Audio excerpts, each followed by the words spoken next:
Mustafa Kemal Atatürk es la figura central detrás de la transformación de Turquía, pasando de ser el heredero de un imperio otomano en decadencia a convertirse en una república moderna, secular y orientada hacia el progreso.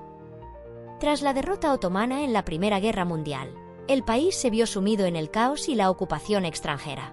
En ese contexto, Atatürk emergió como un líder decidido, capaz de unir al pueblo turco y encabezar la guerra de independencia turca, en la que las fuerzas nacionalistas lucharon contra ocupantes y facciones internas para restaurar la soberanía. El éxito en esta lucha se concretó en 1923, cuando se proclamó la República de Turquía, marcando el inicio de una nueva era para la nación. Atatürk impulsó una serie de reformas que transformaron radicalmente la sociedad turca.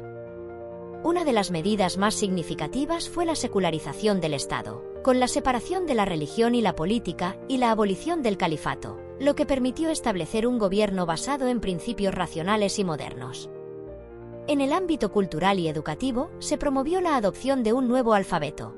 En 1928 se sustituyó el árabe por el latino, facilitando la modernización y el acceso a la información.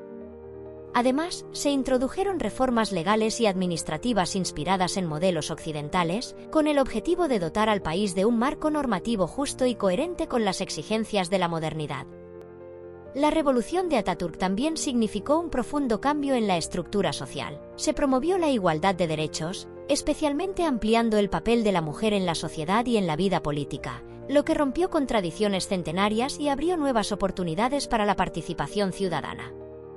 Estas reformas no estuvieron exentas de desafíos. En un principio, sectores tradicionales se mostraron reacios a abandonar costumbres arraigadas, pero la firmeza y visión de Atatürk permitieron superar esas resistencias y consolidar un nuevo modelo de nación.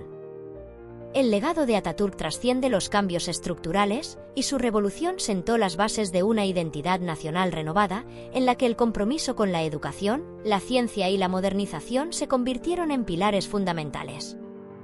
Las ideas de libertad, igualdad y progreso que promovió han influido no solo en la política interna de Turquía, sino también en movimientos democráticos a nivel internacional, consolidando su figura como un símbolo de transformación y renovación. Muchas gracias por ver el vídeo. No olvides suscribirte y dejar tu like.